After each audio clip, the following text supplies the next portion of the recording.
राजस्थान मतदान 2 चरणों में 19 और 26 अप्रैल को मतगणना 4 जून को होंगे। चुनाव का पर्व देश का गर्व के थीम पर भारत निर्वाचन आयोग के चुनाव आयोग के मुख्य प्रबंधक राजीव कुमार द्वारा वीसी के माध्यम से हनुमानगढ़ के जिला निर्वाचन अधिकारी जिला कलेक्टर कानाराम की अध्यक्षता में कलेक्ट्रेट सभागार में मौजूद सीईओ सुनीता चौधरी, हनुमानगढ़ उपखंड अधिकारी डॉक्टर दिव्या चौधरी, जिला चिकित्सा अधिकारी नवनीत शर्मा, उप जिला निर्वाचन अधिकारी उमेदीलाल मीणा, नायब तहसीलदार शैलेंद्र कुमार मावर, पीआरओ सुरेंद्र सामरिया, एपीआरओ राजपाल लंबोरिया, जनप्रतिनिधि व जिला सत्र के अधिकारियों को लाइव रूबरू करवाया गया। तत्पश्चात मीडिया कर्मियों और जनप्रतिनिधियों को चुनाव से संबंधित जिला निर्वाचन अधिकारी कानाराम ने लोकसभा चुनाव से संबंधित विस्तार पूर्वक जानकारी दी। दिनांक 16/3/2024 तक जिले में मतदाताओं की कुल संख्या इस प्रकार है। संग्रिया 2,47,276, हनुमानगढ़ 3,01,132, पीलीबंगा 2,98,755, नोहर 2,82,922, भादरा 2,76,443। कुल मतदाताओं की संख्या 14,05,528 है।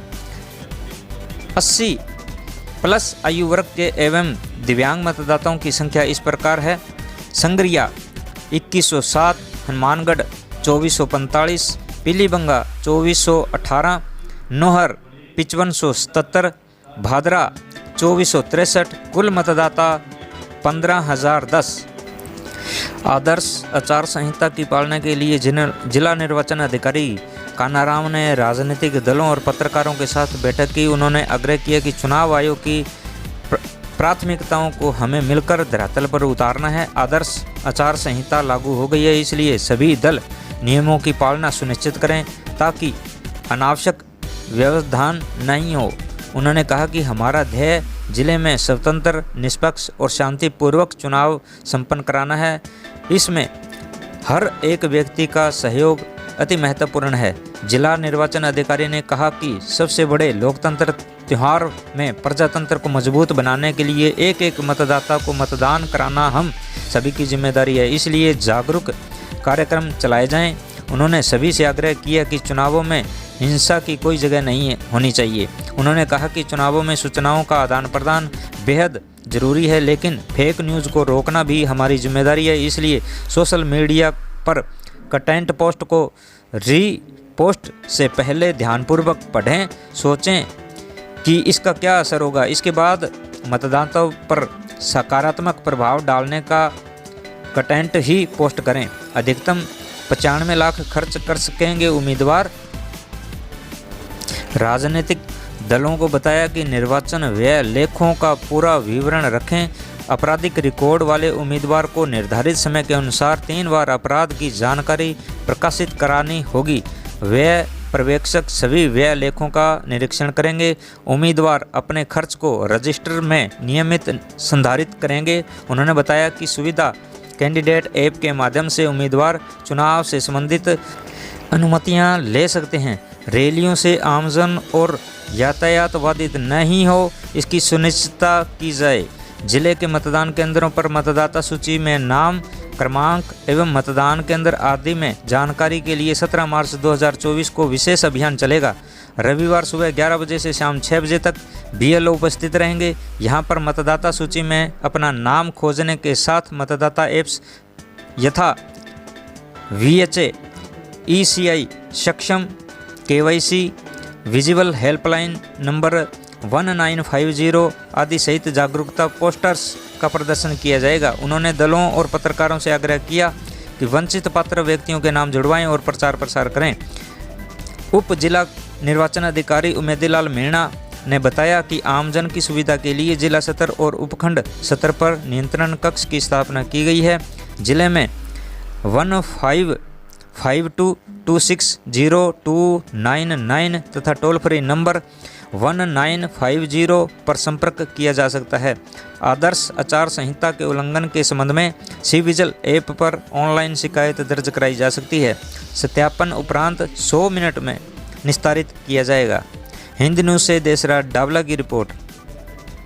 लोकसभा आम चुनाव को लेकर आज इलेक्शन कमीशन की प्रेस कॉन्फ्रेंस के बाद ज़िले में जो है मॉडल कोड ऑफ कंडक्ट प्रभावी हो गया है और ये मॉडल कोड ऑफ कंडक्ट 6 जून तक ज़िले में प्रभावी रहेगा। 4 जून को काउंटिंग है, उसके बाद कमीशन ने 6 जून तक की डेडलाइन इसमें रखी है। इस मॉडल कोड ऑफ कंडक्ट के साथ ही जो एमसीसी की पालनाएँ होनी हैं और जिला प्रशासन द्वारा जो विभिन्न गतिविधियाँ की जानी है, जिसमें विशेष तौर पर हमारे एफएसटी और एसएसटी का डिप्लॉयमेंट है वो तुरंत ही अभी प्रभावी हो जाएगा।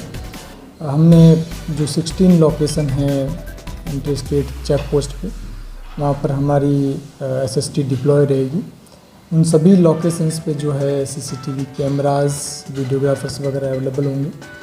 इसके अलावा हमारा यहाँ इंटीग्रेटेड कंट्रोल रूम फंक्शनल रहेगा, जिसमें कोई भी व्यक्ति हमारे कंट्रोल रूम पे 1950 पे और सी विजिल जो सबसे बड़ा टूल है हमारे ज़िलेवासियों के पास, कि वो किसी भी तरह की एमसीसी वायलेशन की अगर कोई कंप्लेंट है तो उस पर दर्ज करा सकते हैं और ऐसी किसी भी शिकायत प्राप्त होने पर जो है डीओ और मेरी इलेक्शन की पूरी टीम द्वारा उसका तत्परता के साथ निस्तारण किया जाएगा। ज़िले में अभी तक लगभग 14 लाख प्लस वोटर्स है और हमारे पास एक्सिलरी और सारे मिलाकर 1303 पोलिंग स्टेशंस रहेंगे। फर्स्ट ट्रेनिंग हमारी पोलिंग पार्टीज़ की 19 तारीख को कंप्लीट हो जाएगी एंड देन उसके बाद सेकंड और थर्ड ट्रेनिंग वगैरह रहेगी। ईवीएम्स वगैरह हमारे पास सफिशिएंट है। आज अभी हमने जस्ट पॉलिटिकल पार्टीज़ को भी एक ब्रीफिंग कर ली किस तरह से उनको जो है एमसीसी की पालना करनी है। चूँकि गंगानगर और चूरू दोनों ही लोकसभा जो है वो फर्स्ट फेज़ में आ रही है, तो हनुमानगढ़ जिला में जो चुनाव रहेगा वो प्रथम चरण के तहत 19 अप्रैल को जो है वो वोटिंग रहेगी और फिर 4 जून को जो उसकी काउंटिंग रहेगी। तो मेरा सभी मीडिया बंधुओं के माध्यम से सभी ज़िले के मतदाताओं से विशेष अपील है कि चुनाव के इस पर्व में, लोकतंत्र के उत्सव में आप अपनी सक्रिय भागीदारी निभाते हुए ज़्यादा से ज़्यादा व्यक्ति जो घरों से निकले और इस लोकतंत्र के पावन पर्व में अपने मताधिकार का प्रयोग करें। साथ ही साथ हमने राजनीतिक दलों से भी अपील की है कि वो भी जो एमसीसी की गाइडलाइन है, हमारे सभी अधिकारी, कर्मचारी, जितने भी मशीनरी है, वो सभी मॉडल कोड ऑफ कंडक्ट से बंधे हुए हैं और सभी के द्वारा जो है इस एमसीसी की पूर्ण पालना की जाएगी।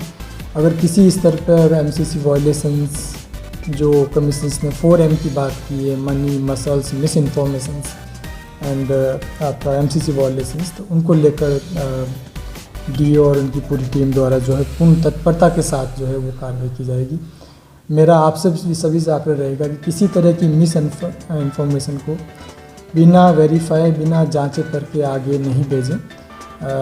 सूचनाएं आदान प्रदान होना अच्छी बात है, लेकिन मिस इन्फॉर्मेशन को लेकर हमें सभी ज़िले वासियों को जो है विशेष सावधानी रखनी पड़ेगी।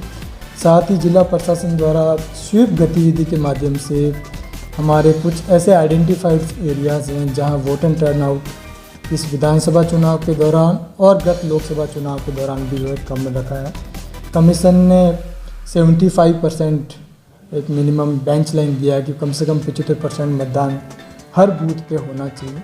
हमने ऐसे पोलिंग बूथ आइडेंटिफाई किए कि कौन से पोलिंग लोकेशंस हैं जहाँ 75% से कम मतदान हुआ है और वहाँ पर हम विशेष स्वीप गतिविधियाँ करते हुए, चाहे वो हमारे शहरी क्षेत्र हो या कुछ ऐसे क्षेत्र जहाँ पर अगर किसी के नाम नहीं जुड़े हुए हैं तो नाम जुड़ाए जाएंगे और जो लोग नाम जुड़े हुए और घरों से निकल के वोट नहीं दे रहे हैं उनको भी हम प्रोत्साहित करके जो है ज़्यादा से ज़्यादा वोट डालने के लिए मोटिवेट करेंगे।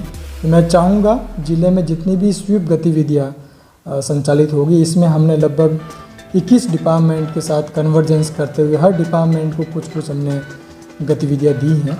उन्हें सभी गतिविधियों का ज़िले में प्रभावी संचालन करते हुए ज़्यादा से ज़्यादा मतदाताओं को इलेक्शन प्रोसेस के बारे में, एथिकल वोटिंग के बारे में और अपने घर से निकल के वोट डालने के लिए हम लोग प्रोत्साहित करेंगे।